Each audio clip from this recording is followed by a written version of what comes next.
Yes, guys, in this video, we're going to be going through how do we structure our lead forms? What is the strategy we're going to use to make sure we're able to convert attention into high quality leads for our clients?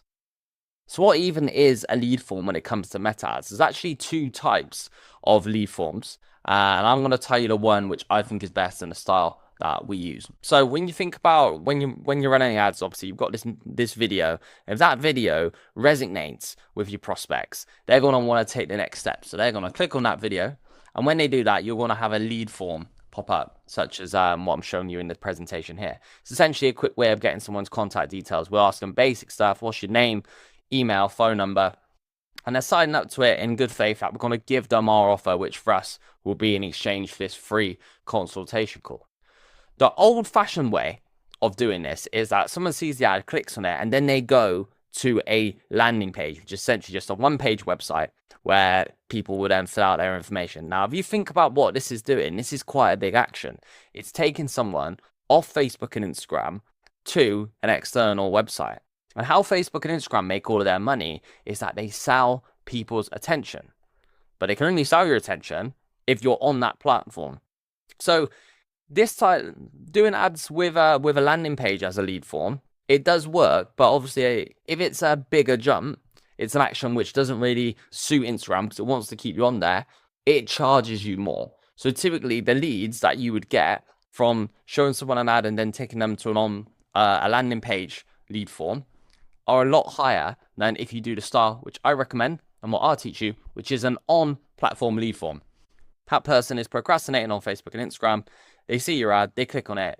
An on-platform lead form pops up. So it's just literally a form which allows them to stay on Facebook and Instagram. They fill it out and then they submit and then they crack on with whatever they're doing. They don't have to leave the platform. Obviously, Instagram prefers that because you're keeping people on the platform. And as a reward, in my experience, they tend to charge you 20-30% cheaper than it would if you did it the old-fashioned way. So in terms of where we would find a lead form, obviously we go into our ads manager, and if you go into the ad level, if you scroll down a little bit, you will see a section here that says instant form. We simply go ahead and click on this, and it will give you our initial settings. We're going to go ahead and name this form example company, so the name of your client / lead form / V1. V1 stands for variation 1. As we're going to come on to in a sec, it is very likely that you will create multiple variations of different lead forms as your client's qualifying questions, which are going to change. More on this later on. In terms of the form type, we always select higher intent. When you're doing stuff like lead generation, there's loads of random old ladies that click on these ads by accident and accidentally fill out their contact information. We don't want to make it too easy for someone to submit their stuff, so we're going to go higher intent. That essentially gives us a review section, which I'm going to talk you through at the end, gives people a chance to confirm their info again and swipe along. That stops, like, people accidentally doing it.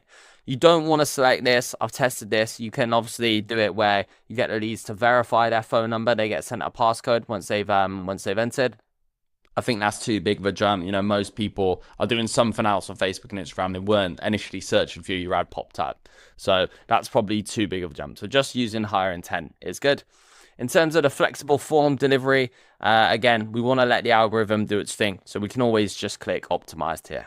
So once we've confirmed the type of lead form that we're going to be doing, now it's time to start building it out. We've got this initial section here, which is the introduction. So the main thing that person's going to see the second they click on our form, and let's go through what this actually means.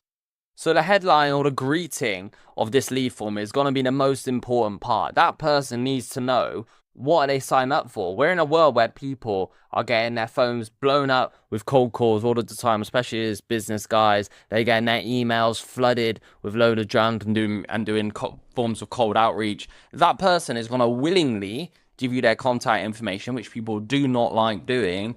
They're going to need a reason to take action. So on the greeting, on that headline, you need to highlight your offer. What is this even for? In this example, get your free bridging finance consultation. Get your free consultation to straighten your teeth. Use it to tell them exactly what it is that they're signing up for. But on top of that, you're going to need to add an urgency trigger.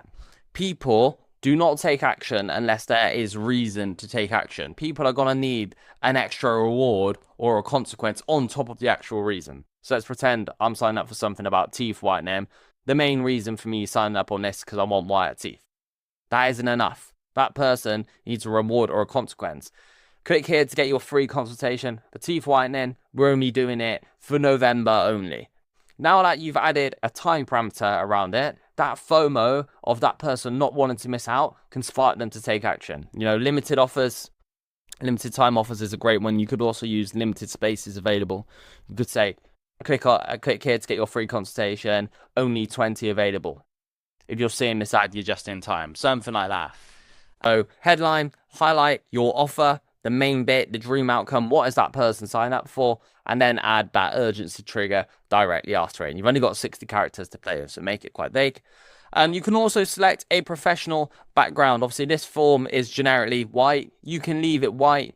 It still looks pretty slick. Or you wanted to add a professional background. If you're running an image ad, you can just have the image of the ad pop up behind. Or if you wanted to change the color, sometimes I just leave it white. Or another time I will add just like a cool Canva graphic, something basic, usually not something with anything the client branding. I might just put like, you know, a skyline behind it. It can just make it look a little bit more professional. So as you can see here, I might just literally type in skyline phone background. That looks cool. Save that image. Yep. And then when I come in to the lead form over here, I can select background image and then use uploaded image, and I'll go ahead and add that. Okay, cool. So that looks pretty nice. Go ahead and add our headline in here. So get your free bridging finance consultation, November only. I've got the main thing that I sign up for, and I've got my urgency trigger. I also think it can be quite nice to add an emoji here because it can look quite plain. So to add an emoji, you literally just type in phone emoji. Whoops, phone emoji. You got to do it on Google. And then you'll literally have to copy it. Whoops, here we go. So copy here. They don't actually have a section for it, but it's a way that you can add it. Cool. And that looks pretty nice.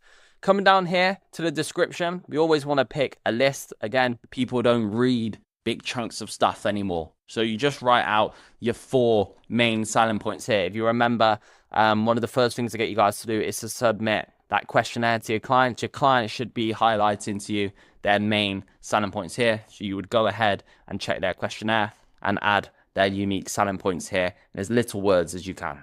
I often use ChatGPT to just refine it and make it shortened. So I would literally just chuck in our client questionnaire into ChatGPT and say, give me the 4 best selling points and make them as short as possible. ChatGPT will do this. I also get it to add some emojis again because lead forms, they need to be very visually appealing. So these are just some examples that I showed below and they look pretty good. So here's just an example prompt. I'll say, write 4 selling points for bridging finance that I can use for a lead form and add some emojis. You know, be lazy, but be smart lazy. Use AI whenever you can. Obviously, normally I would do this when adding the client questionnaire. So I'll literally just go ahead and copy and paste all of these in. So good. So yeah, use AI as much as you can, guys, because this is the future. Like, the best marketers are going to be the people that use this. So I want to be as lazy as I can because AI does it a lot better than me. As you can see, that's starting to look pretty nice. Not a lot of people will even read those, but if you scroll down, that's looking really slick and nice. Let's go ahead and get to the next stage. So just before we look at the contact information, you will see there's kind of a discrete section at the top here that says questions. And there's also a toggle that says conditional logic. This is arguably the most important element of marketing. If you ever get complaints about lead quality, it's because you're not having your qualifying questions giving a good enough criteria of what a lead should be. This is so important. I've got an entire video about this. You need to pause this video, go and watch the qualifying questions video, which you'll see after this, and then return back to this video so you have more context on what this is, because I'm just going to scan over this at the moment. So a qualifying question in terms of how we use it to make sure that our client is not just wasting their time speaking to someone who's randomly clicked on the form. I know it sounds stupid, but people sign up for stuff all the time that they don't want. And they might not be aware that they don't want it. Maybe they're just scanning the market. Maybe it's not the right time. Maybe they don't have the criteria. So we don't want to fill up our clients' calendars with people that they're not in a boat to sell to. What you should be doing is you should be saying to clients, okay, what is a good lead? And you need to articulate that in yes or no answers, where there is a clear right answer and a clear wrong answer. And I'm only going to send people through to you that have this set criteria of what we have mutually agreed is a good lead from the get-go. So I recommend you ask between 2 or 3 good qualifying questions where there's a clear right answer and a clear wrong answer. And if someone answers the wrong answer to any of those 3 questions, boom, we kick them out because our client couldn't make any money. You're better off just having 2 or 3 qualifying questions instead of 3 or 5 like weak ones, because it just makes the form really long. You know, sometimes you will put off good leads because people just can't be asked to fill out a form. Remember, this person was not looking for you. You've randomly popped up on their Instagram feed whilst they were procrastinating. So they're not willing to exchange a lot of time at this stage. But at the same time, we need to add a bit of friction because we don't want to send our clients loads of bad leads, because that will definitely make them churn. Okay, so don't go past this stage of the video if you have not watched the qualifying questions video. Assuming you've done that, you can go ahead up here and you can turn on conditional logic. That essentially means lead filter.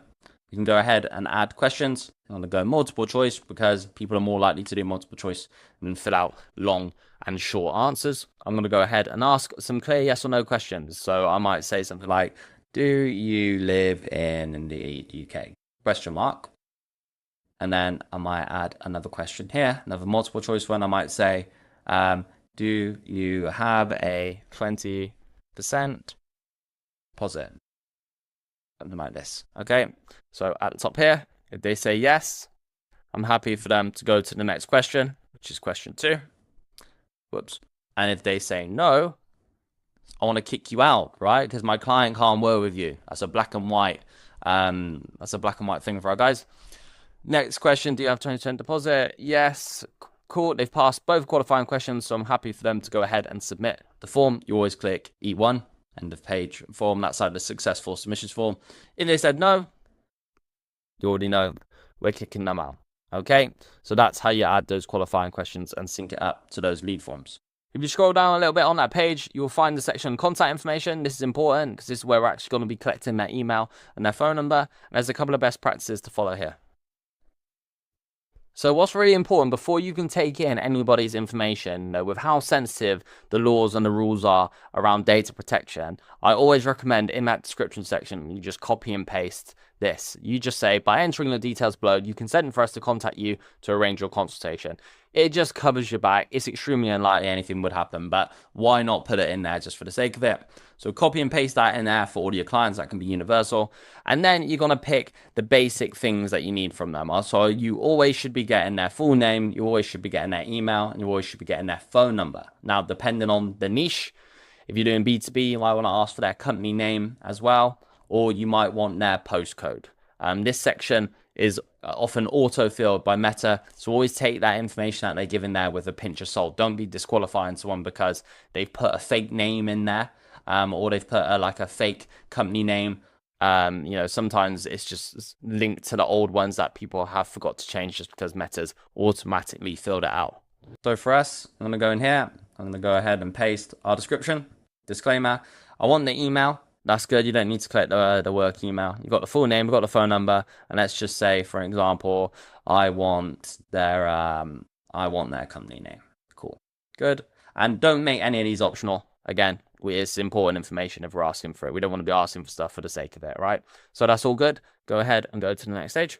Moving on to the next stage is the privacy policy. Now, this says optional, but trust me, it's not always optional. If you don't have this filled out, you are putting your ads at risk of being rejected and even getting people's accounts disabled. That is something that happens all the time. Facebook ads, skipping this stage is a quick way for that to happen to you. Okay, so when you go on most people's websites, if you scroll down all the way to the bottom, within the footer, normally there is a privacy policy. It's just a one-pager that says how essentially you handle their data. Now, when you build most websites nowadays, they come with these generically already put in, but some of your clients will not have them.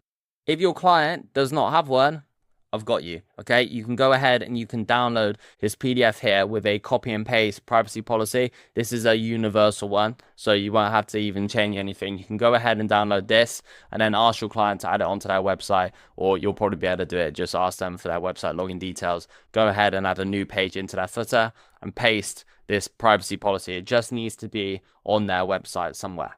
How Meta check that it's on there? In their lead form, there's a section here that says link the text, right? Your job here is to go ahead and find the privacy policy. So I'll just go ahead and use mine. And then you got to just copy and paste the first bits of it. So I'll go ahead and copy this, and I can paste it in here. So you give it the first 70 characters so it can go ahead and find it. And I'll copy and paste the URL. So when it does its algorithm scans, it knows which section to actually look for. So you're helping it. Another section here is a chance to add a disclaimer. Again, you don't always need to have this one, but I would recommend just adding one, because it can just stop you getting in any data trouble. And sometimes the algorithm, it doesn't scan things properly, it just flags stuff. So if you don't have a disclaimer, you'll give it in the algorithm a potential flag, which might cause more of a headache down the line. So why not just add this? You can go ahead and click add disclaimer. In the title, you can literally just write disclaimer here. And again, I've got a universal one for you to use. If you come back into the presentation, you will see there's a slide where I've wrote for you in blue. All you need to say is, by submitting this form, you agree to be contacted about the inquiry, etc., etc. Just covers your back. So you go back into the ads manager, and you could just go ahead and paste that. Perfect, cool. Right, next section then, the review screen. There's nothing to come up here. It just means that these people that are getting ready to submit the lead form, they get to review all their information just before they submit it. So it just adds that little bit more friction, makes it a little bit more time consuming, which can often improve your lead quality. So nearly there now, we're just coming on to our end pages. What do these prospects see when they've successfully submitted the form, or when we booted people out? Okay, so you will see that there's two different types of end forms. We've got one for when someone successfully becomes a lead, and we've got one for when someone does not become a lead. Okay, so we can go ahead and click on E1, and then it will pull up this page. If we go back into the presentation, I've wrote out a template for you of exactly what you should be copying here for your successful lead form end pages. So you want to in the headline, you say, thanks, you're all set. So that person knows that they're done. And in the description, you want to manage their expectations and essentially tell them what's going to happen next, because we are going to be reaching out to these clients over text with an AI, as we get onto in later videos. So you're just going to say, hey, thanks, you're all set. One of the team is going to text you, make it clear that's SMS. A lot of people think a text is a WhatsApp or Instagram DM these days. Within the next 24 hours to arrange the consultation. That's just going to make sure that they're looking out for that text message. You can visit our website, or you can exit the form now. Now you can just go ahead and link your website there. So super basic, really easy thing to do. So you just go ahead and copy and paste all of that information into the lead form. In terms of the E2 page, so for the leads, sorry, not even the lead, for the people that did not make it through the qualifying process and therefore get booted out, you can use kind of the generic template that Meta have anyway, but we'll just do a couple of tweaks. You say, thank you for your interest. Based on your answers, we might not be the best fit for you. So we're booting them out. However, sometimes people would have genuinely made a mistake, so we don't want to give up on these people. We're going to let them know that if you made a mistake on the form, you can reapply it on our site here, and then you link your site, and the sites that your client should have a section where they can be contacted via there. So the people that do have high interest, which is not likely, they haven't answered the correct answers, they still get in touch with you, so you don't have to feel like you miss out on anything. All right, and when you're happy with everything, go ahead and click create form, and then you are going to see it pop up here in your active forms. Then you would go through all of your different ads, because remember, we have run multiple ads and the different ad sets. Make sure they've all got the same form selected. You're going to have to do that manually, every single one. So there we have it. That's all there is in terms of making that lead form. Let's move on to the next video.